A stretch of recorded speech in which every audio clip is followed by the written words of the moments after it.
So again, it is you, up to you, what you're gonna ask. Share your stories, comment. I'm sure it will be beneficial not only to you, but to others as well. So enjoy the show, guys. I'm gonna give the voice to Steve. Go ahead, Steve. Okay, thank you very much, Greg. And I hope I misheard you. I thought I heard you say that I was going to provide answers to any question. Well, I'll certainly do my best, but as always, good questions deserve a good answer. But often we have to look outside to find the true answers. But at least it'll be a point. It'll be a point in a direction. So thank you all for joining the show. I've been on all of them, and that's great. And certainly hope that you'll be on the next one as well.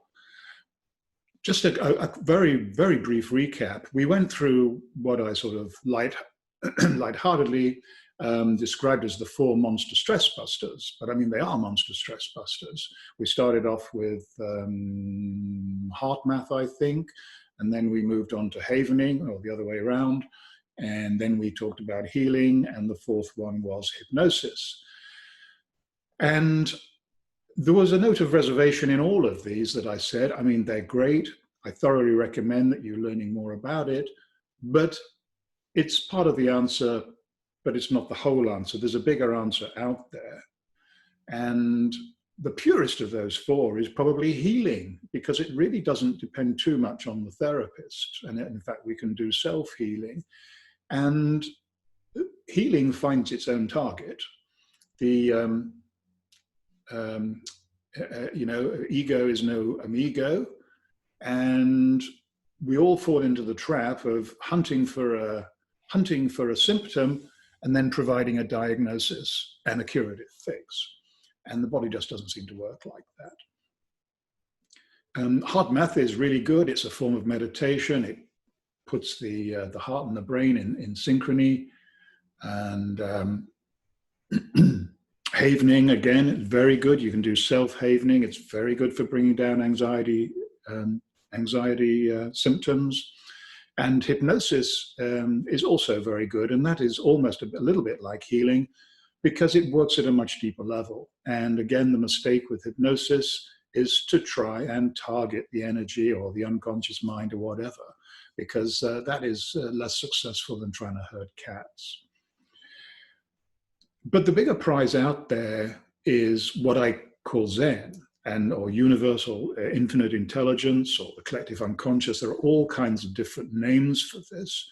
And the prize out there is that a lot of the time we're just working to get ourselves back to our default state, what those millions of years of evolution, creation, whichever way you think of these things, has prepared us to be monstrously awesome human beings. And the sad thing is that particularly in today's society, we put so many self-limiting beliefs in place of what the deeper powers that we already have. And I believe that we're going to touch on this during this show, and that's the intention. And it's the first time I've done it like this before. There is no script, not even a semblance of a script, and the show will have a life of its own. And that is definitely a leap of faith, or as somebody put me right, it should be a leap to faith. It's faith that things are going to work out one way or the other. Doesn't mean to say that there won't be a few slip-ups on the way, but hopefully there'll be no blood on the floor when we finish. And that's always a definition of a good operation. So I've had one question already, and it was a lady who's a little too shy, she says, to read it out on the show. And so she sent it to me by email. And it'll be a good one to start with, actually, because it makes a couple of fundamental points that I think might help all of us get a little bit of traction here. This lady, she calls herself Lucy, but Lucy's not a name. She just likes to be anonymous. She's obviously a very famous person. She said, I'm getting to grips with infinite intelligence and the collective unconscious. Oh, that's great. The concept definitely makes sense to me. And then there's a bit here that really alerts my senses. She says, stupid question, ... Now, the number of times people say, Steve, I'd like to ask you a question, but it's a stupid question. And I have to give the same speech every time, and it's the true speech. Because the truth is that in my whole life, as far as I can remember, I've never heard a single stupid question, ever, from anybody. And I've heard loads, thousands of stupid answers to sensible questions, but that, of course, is a different thing. So there are no stupid questions because a question is always an exploration. It's always a way of recruiting extra neurons in our brain to help us to find the answer ourselves. So I don't have to really give you an answer. I have to point. So anyway, let's move on with this stupid question. I sometimes feel my problems might not be important enough. Gosh, any problem's important. The important thing is that we don't have problems, or if we do, we deal with them in a way that makes them less of a problem than they might be. So I'm sure it's important enough, whatever it is. She goes on, asking for help dealing with family type problems or even golf seems frivolous. Well, family type problems, a huge amount of our evolution and our genes and our brain power and our biochemical systems are to do with just that, having families. And it should say this on the can when you buy it, but families come with problems. If you don't want problems, it's better to live a life as a hermit, but you might miss out on a lot of richness. So yes, it goes with the territory, and there's probably nothing more important than family. I mean, we are born and we come and we go. Our main responsibility, I guess, our social responsibility, is that we leave behind a footprint on this planet. Not necessarily our footprints, but at least some of our DNA and our genes. So yeah, family problems are important. And you see, the thing with family is that we get too close to them. We have emotional attachment to these things that we might call problems. So it's much easier for somebody like me at a distance that I don't have that emotional attachment. I'll have empathy for the problem, but that's why, often a coach can see things that the client can't see. That's why people go to see coaches. So reassurance there, Lucy, not a stupid question. Actually, it's a pretty good question. I'm glad you asked it. And golf, well, golf is frivolous. I mean, to walk 6 miles, 10 kilometers, whatever that might be, trying to get a ball about this size into a hole about that size, it does seem to be on the face of it to be quite a waste of time. And golf is slow. I've worked on the European tour, so I know exactly how slow it is. But the thing is, you see, that something like golf comes with other things attached to it. It comes attached to social interaction with other people. There's a mild degree of competition. You're getting a walk in the fresh air. So there's good things about golf. And funnily enough, nothing's ever funny, is it? It's by synchronicity this morning. I thought I'd write down something for this show, a little bit of preparation. That's all I did. I wrote down what are commonly believed to be the rules or guides for Zen monks to study and to live by. And when they go to their Zen retreats, those are the things that will be will keep coming up all the time. Now, I suppose I should have started this show by saying, well, what do I mean by Zen?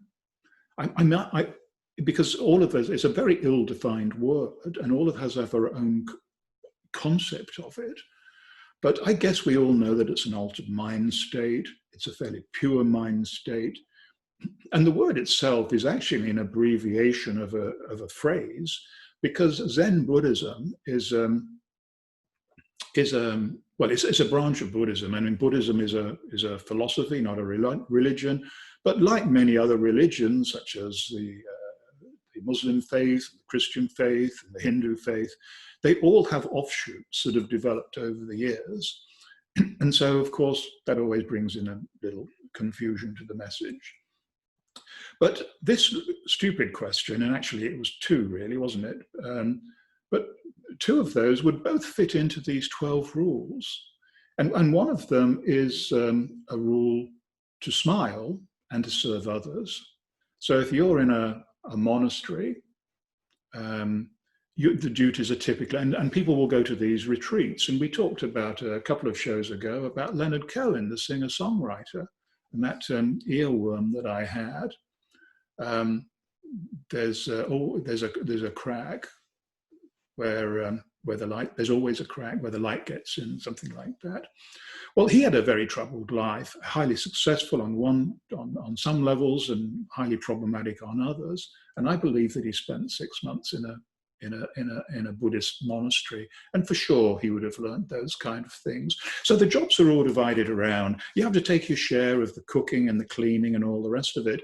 Now that could be a real pain in the neck for some people, and it probably would be for me. So I haven't been on one of these retreats. Probably I need to do me some good. So yes, it's important to keep smiling. We've talked before that smiling is therapeutic, and there's not enough of it.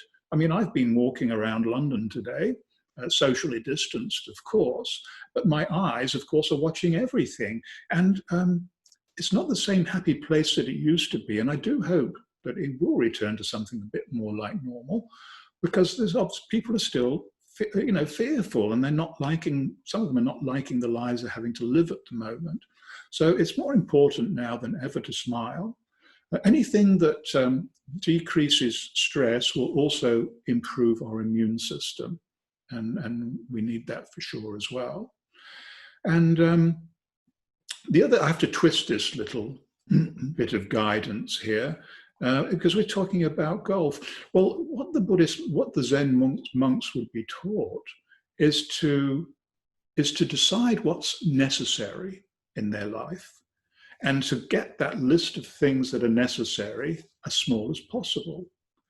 Now, on the one hand, you can say, well, there's nothing necessary about golf, but I believe that a case can be made that it is, because it's important for us to have passion in our lives. And it goes without saying that pretty much all of us have passion for our families.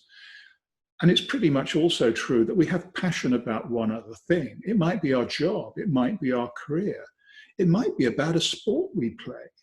Or it's not for us to judge any of those things. That again is all part of the makeup of the bodies that we live in. So I wouldn't feel guilty, frankly, about almost anything, but definitely not about enjoying your game of golf. And if you do enjoy it, you may as well try and be as good as you can. Not for your own ego, of course, but just to help others, perhaps. So anyway, that was question one out of the way. So if there are any more questions as stupid as that, then this is going to be wonderful. This show's going to go very easily. I can see on my limited screen here that Christine... Yeah, Angela. Okay. Would you like to ask a question, Angela? Yes. What was her specific question? On family and golf. Did she have a question about them, or just in general?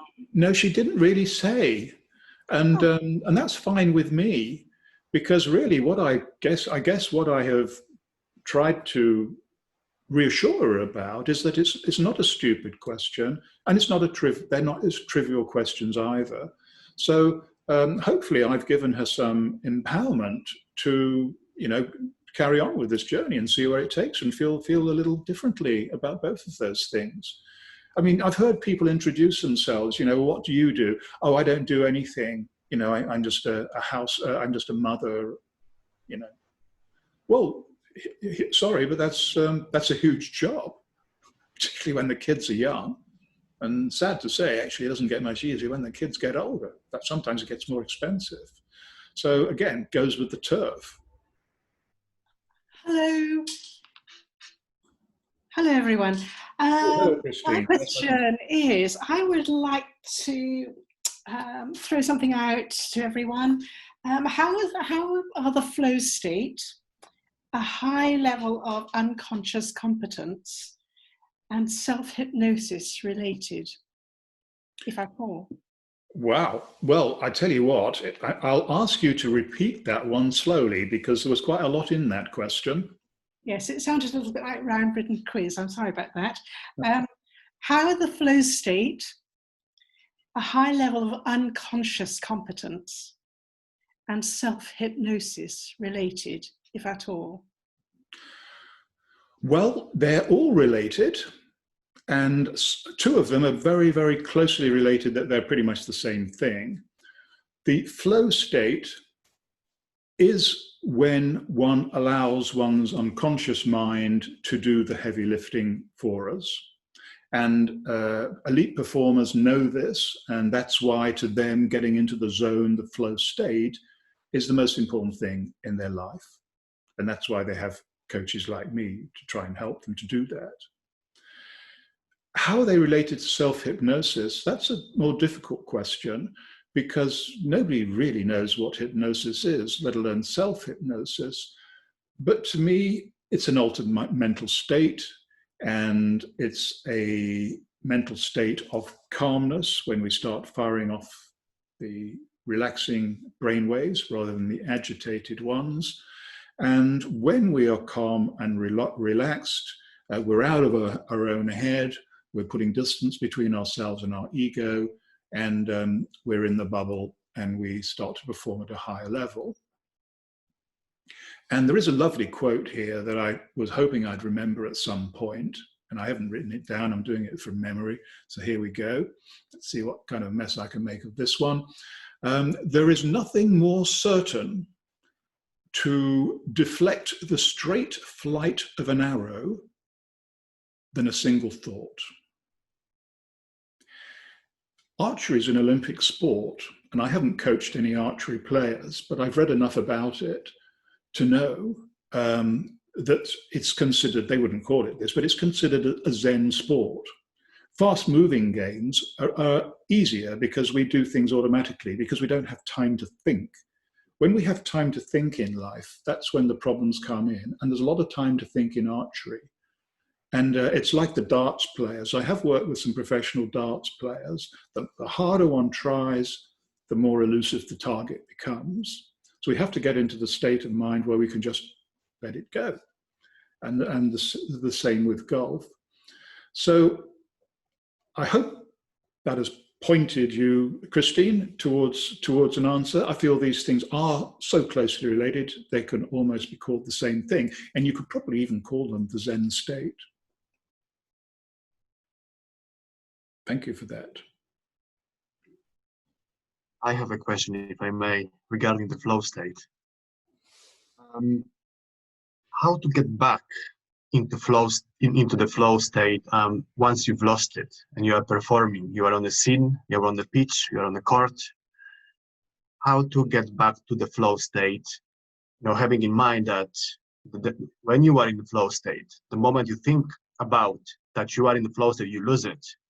And if you want to get back to it consciously, you can't really. So how to get back there? Well, that's a pretty good question, which people obviously ask, very good reasons. The flow state is the way we're supposed to be. We're supposed to be in flow all the time. And there are a lot of people who live quite a lot of their life in the flow state. When you look at watch a baby developing in the first few years of their life into a young child, they're in flow pretty much all the time. By flow, they are focused on one thing at a time. And they're not flitting from one thing to another, which is one of those 12 rules, by the way, that I have down here. I think what they say is do one thing at a time.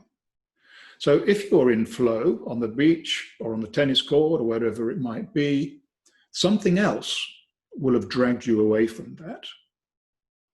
So what is this thing that could possibly have dragged you away from it? Your thoughts may have moved from the present moment to the past or the future. That's very common. If they're going to the past, let's say you're on the golf course, you start thinking, how did I miss that putt on the last green? That's cost me a shot just when I was getting high up the leaderboard, and that's cost me money. If you're taking that thought with you to the next tee and to the next hole, you're on a spiral. You have to, there are techniques that one can let go of thoughts like that, but in simple terms, bring yourself back to the present. Practice what people would call mindfulness. Have a look around you. How many people in the gallery can you see who are wearing a red jumper? How many different types of birds can you hear?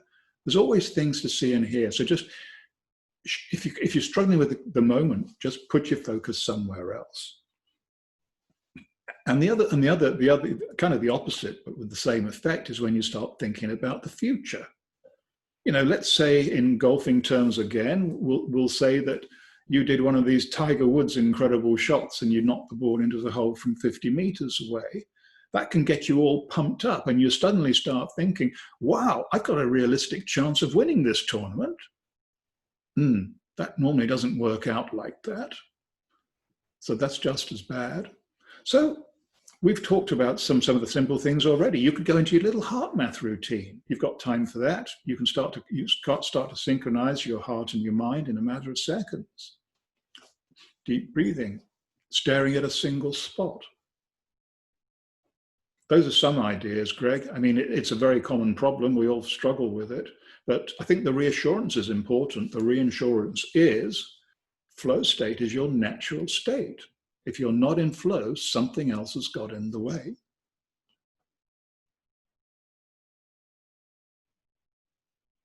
Angela has her hand, and also then Ludwig, I think. And I can't see the others. I've only got so many faces on my screen, Greg, so you're probably seeing others as well. Anyway, you're first, Angela. Go ahead, Ludwig. I already asked a question. I'll remember my question. Thank you, Angela. Thank you, Stephen. Yeah, you know, my biggest problem as an actor is anxiety. I always stressed a lot, especially in front of the camera, because when I'm on stage, there's no moment to think more about, you know, other things, because I feel anxiety before I'm on a stage, but when I'm on a stage, I has to be over there and to be focused and to be in my part. But in front of the camera, probably because of you know, possibility of next shot or something like that, anxiety, and you know, I'm overthinking everything. And the problem is I'm not in my part. I hope I'm explain that correctly, but I'm overthinking everything. Anxiety goes up, and you know, I haven't use physical anchor.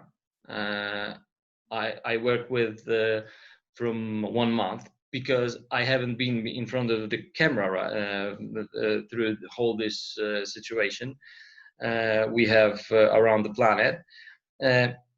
So I don't know if the physical anchor gives me this you know, this speed way to be in the flow.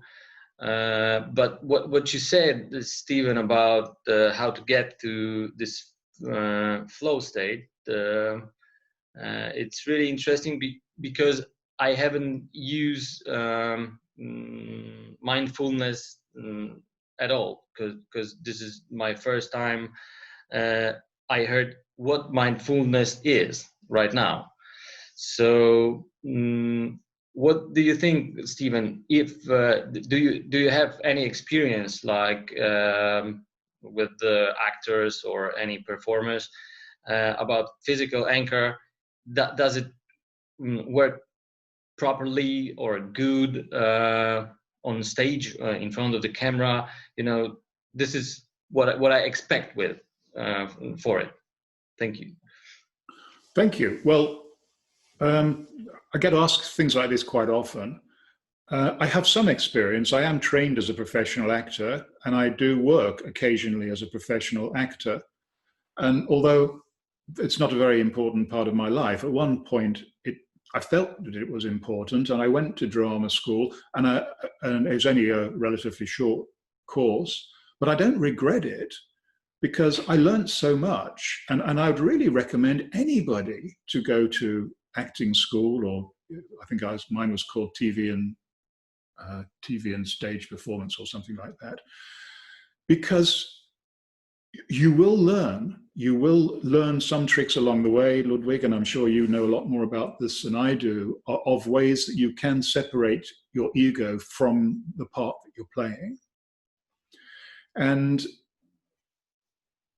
a lot of actors struggle with the kind of things that you do, and I've had quite a number of clients who are actors that I have worked with, and with some success. I mean, I'm not saying that I fix people all the time, but they seem to like what I was saying, and they were able to see things in a slightly different way. So your question was interesting, because and please correct me if I've got this bit wrong, but my understanding is that you have performance anxiety before going on stage, but then when you're on stage, you find flow because your mind is so busy and focused on what you're trying to do, that it's actually you're finding the real Ludwig, your default state. Am I right so far? Just put out your hand if I am or not. Yeah, we can say, yeah. On stage is more. I could say more pure. I am more pure over there, but in front of the camera, I don't know why, but there's more anxiety. I don't know. Yep. I got that. And so I'm starting off with the good news, really. I mean, the good news is, let's just talk about stage, is you know how to be an actor and perform, to get out of yourself, get out of your own head and into the part. You can do that on stage.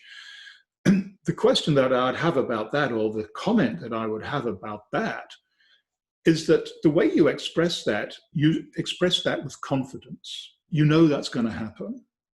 And so why would you don't need to answer this question, why would you spend minutes, hours, days, or possibly weeks worrying about playing a part when you know that on the night, the chances are that it's going to go fine? I mean, that's an awful lot of mental energy wasted on the way. And of course, you're not alone.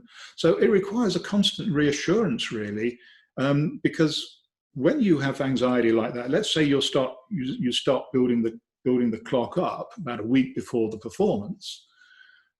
When you find yourself doing that, just remember that is a week away, and you're only interested on what you're doing today, on this day, and you're not on stage this day. So why should you have these stress hormones going through your mind when you're just in rehearsal or whatever else you might be doing? And it's a mental discipline, I guess you would say. I hate the word discipline, but we do have to drag ourselves back. And even if you can be 50% successful, it's going to help. Now, what about working on TV and film? You know, some people, I mean, you consider the stage to be your more natural home. I mean, I'd be the opposite. I would turn down stage parts now, even if they're really well paid, because I find that I'm thinking so much about remembering the script that definitely takes away from performance. So unless an unlikely thing, they offered me an improv part, I wouldn't take it. But TV and film is different, because you don't have to do everything in one take. You get as many chances as you like, and the crew on the set and the director, they're going to be very forgiving, because they know what they want, and They know the best that they want, and that's why they'll give you time to do it. So technical things, yeah, which camera do you have to look at, all the rest of it. The more of it you do, that just becomes like natural, and you start to fall in love with a camera, as Michael Caine would say, and you kind of have this instinct, the intuition of knowing which way to turn, which way, and of course you get some direction on that as well. So it's probably not the difference between the stage and the camera that's important here. The difference is the way that you think about the difference between these things. And it doesn't help when we're in lockdown as well, because all of us, whatever our craft, we get out of practice. We need constant exposure. So, but there's not much we can do about that. But of course, we do. I mean, you can always find a friend or on your own, you've got your own cameras and stuff, and you can start doing sort of rehearsing for camera. It's not the same thing, I know, but kind of in the unconscious mind, it starts to stimulate a little bit of familiarity, a little bit of myelination of those neural centers. And what can you do, at the last minute? What sort of short techniques? I find the simplest, but this is me talking, because I'm not suggesting this is going to work for you. But, sometimes I will be on camera and it'll be live and it'll be going out to many millions of people. And so I don't, what I say is what I say. I don't get a chance to unsay things. Now that can be a little bit scary if you let your mind go that way, but I certainly don't let it get in the way. And what I do is that while I'm waiting to be counted in or whatever, I will just stare right down the lens of that camera, wherever that camera might be. And there's something about the way that the camera lenses reflect light and stuff. I guess this is definitely self-hypnosis, because I feel that I'm being drawn down the barrel of that lens. It becomes like a pond, nice tropical pond that I'm being dragged down into. And I did actually have to be woken up once, because I actually did fall asleep, or the producer thought I'd fallen asleep with 10 seconds to go. So in a short space of time, I hope that's some help. But if you feel that I haven't given justice to your question, then please contact me and I'll probably think of something else that I might say or send you something. Okay. But anyway, great question. Thank you. Thank you. Who have we got next, Greg? Thanks. Angela. So, my question kind of goes to both of those. What I was thinking about this morning because I think that we're always in a trance state by necessity, or we'd never be able to function. We're efficiency machines. We're made to figure stuff out and then put it into the automatic programming and head out, which could be the flow state if it works well for us, and could be a disaster if it doesn't work well for us. If we learn to drive a car and we don't learn to turn on the blinkers during that process, then we've got to, at a later date after a few accidents, go back into how we learned it to learn to use the blinker. Does that make sense? So that was where my thought process this morning, I was trying to figure out how to translate that. And so my question becomes what Greg was talking about, because to me, I think you have to deconstruct how you got into a trance, which when you think about it too much, you start to deconstruct it. If you think about getting on a bicycle, you put this foot up and you actually consciously think about what you're doing, all of a sudden you can't remember how to ride a bicycle. The simplest things, all of a sudden, if you really put too much thought into it, you kind of deconstruct the trance and now you're at a loss. So reconstructing the trance in a more positive way, and I love the golf idea. So if you wanted to deconstruct a trance that is not working for you and reconstruct it into something that is working for you, what is the best method of reconstructing it, for instance, on the golf? Now, I want to picture myself and I just want to see the end result. My body knows what to do. My body knows what the end result should be. How would you go about doing that? Does that make sense? It does make sense. And let's just start with the driving the car thing. And let's say that you're on your first driving lesson. It won't make a lot of difference if you're in a Zen state of being in flow, and you still haven't got the sequence of starting the engine, the blinkers flashing, putting it into gear, or taking the handbrake off. That's why people have to have driving lessons. So we have to have an element of realism, and it goes back a little bit to the Ludwig thing of practicing in front of cameras. We do have to do quite a lot of repetition before we can move things from the conscious mind into the unconscious. There's no getting around that. And when you talked about the golf, you talked about a word that's pretty important in sports psychology, and it's sort of getting into other areas as well. And that's about, seeing yourself. And that's what the psychologists call visualization. And visualization has its place. There are places where it shouldn't go. I mean, let me give you an example of that. I mean, let's say the driving test. We'll just choose an example. Most people feel very nervous before their first driving test. A, because they really want to pass that test. But B, because they know there's somebody watching with their beady eyes. And it's just like a concert pianist, when they're in rehearsal and the teacher's looking over the shoulder at them, their playing gets slowly worse and worse and worse. Because as you say, Angela, so rightly, sometimes the more you try and engage and think things through and all the rest of it, it takes things away. It takes us away from flow. So my comment really about Ludwig, about just reminding yourself, reassuring yourself that things will go better without this overthinking. And I'm afraid you have to put yourself into that game repeatedly. I don't know whether I mentioned, but I decided, I think I mentioned in the last show actually, or the one before, but for about 4 years now, I have just totally embraced this concept of infinite intelligence, collective unconscious, Zen state, 3 principles, whatever you want to call it. And I know that inside me is something, not somebody, something that knows how to do this kind of stuff, as long as I've done the necessary preparation, like been to the classes, done the studying, done a lot of thinking and all those kind of things. So really, when I'm seeing a therapist for the first time, when I'm in front of a camera or on live television, I just have this trust that it'll be easier and better for me if I, stare down the lens or whatever I want to do. So use some technique that will stop me doing the thinking. And if you, if you over prepare for an interview, let's say on television again, you're being interviewed, you normally have a rough idea of what you're going to be asked about, but not always. And so you just have to bring your A game to the table, and you won't do that if you're worrying about stuff and trying to think of what you have to remember.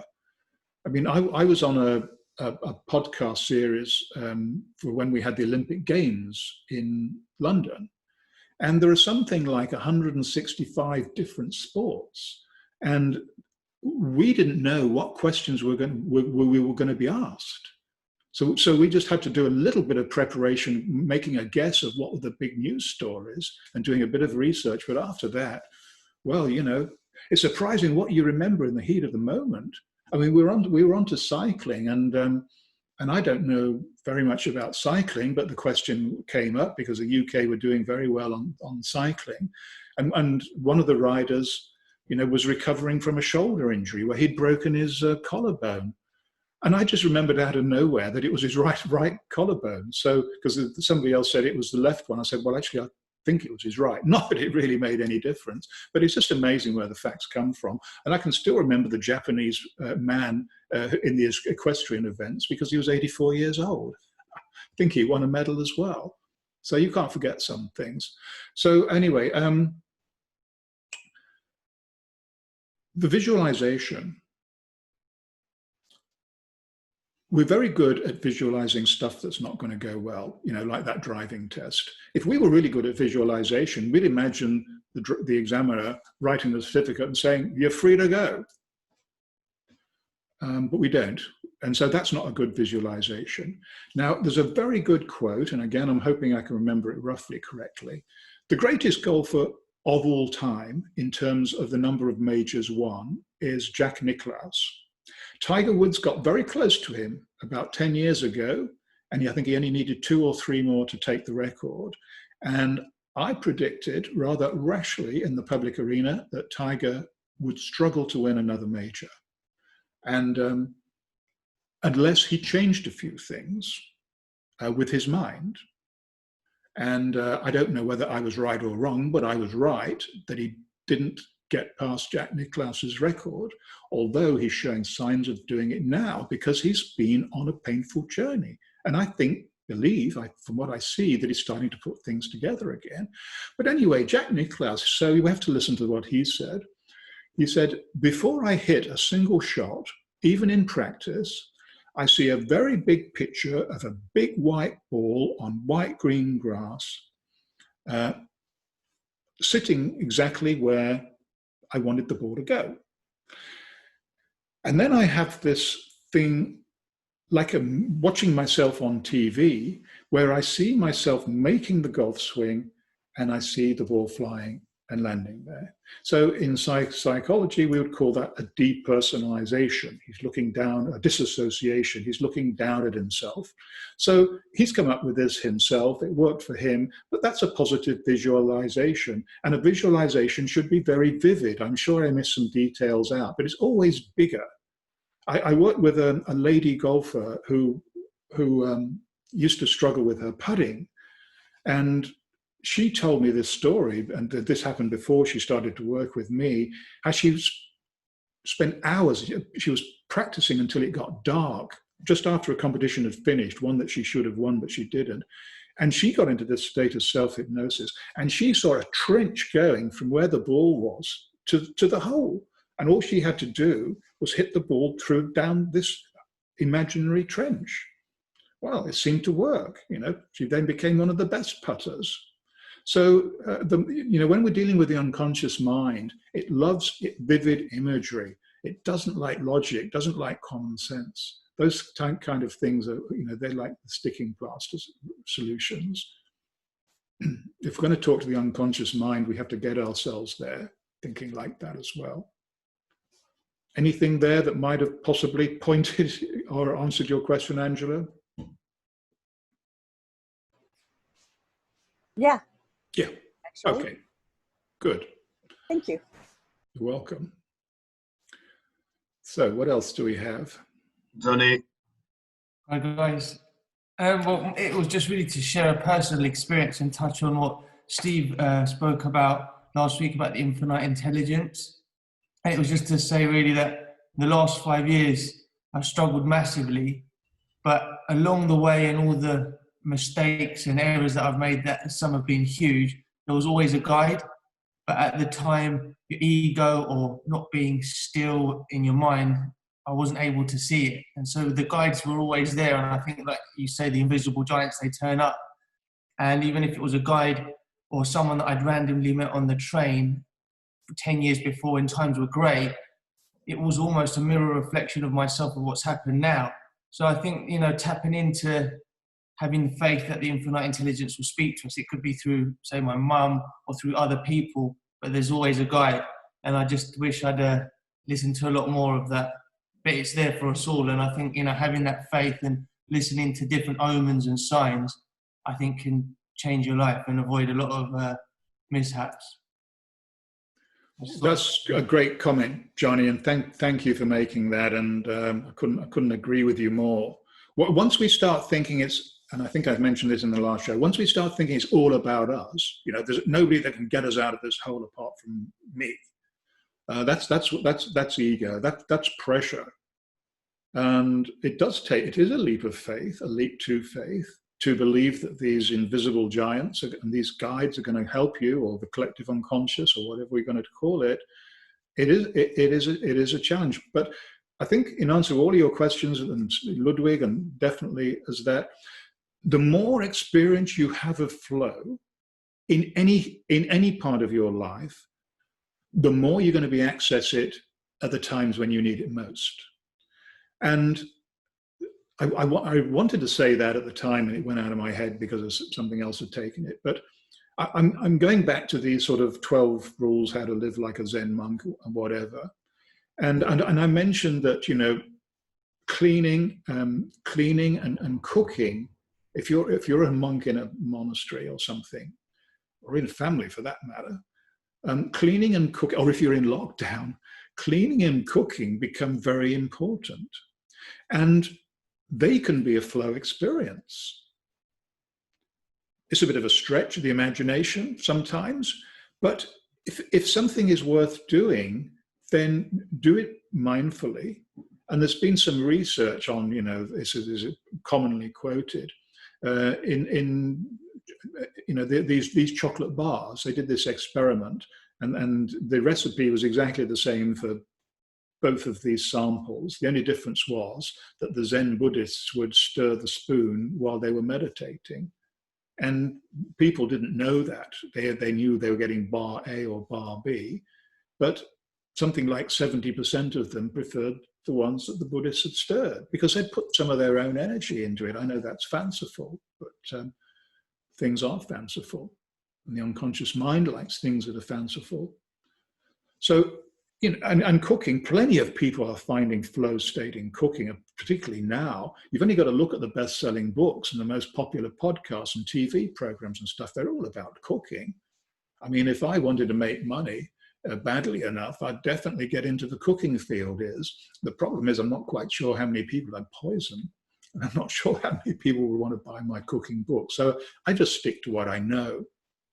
But the more we practice being in flow, the easier it will be when we need it most. Angela. I just want to concur with Johnny, what you said. I started about at 27 years old, rock bottom, no choice, either die or let somebody else take over. And in order to do that, I had to figure out a way to do that. And so I began by asking for signs. Should I do this or should I do that? If I should do that, then, you know, this. So for instance, my first apartment, I'd never lived alone.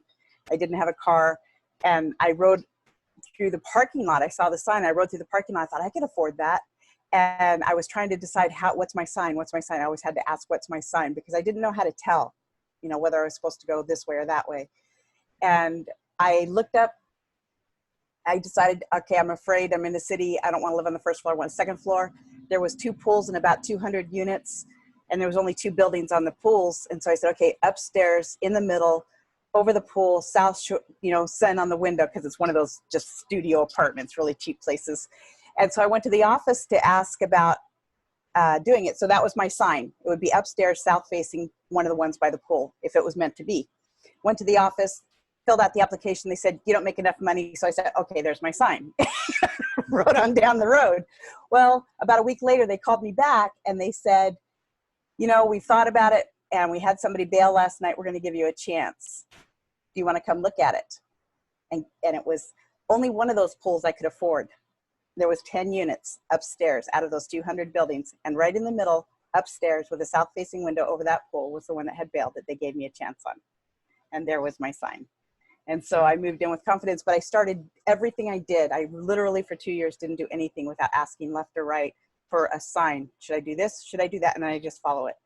And now I kind of just allow that. It's kind of become I just go with it.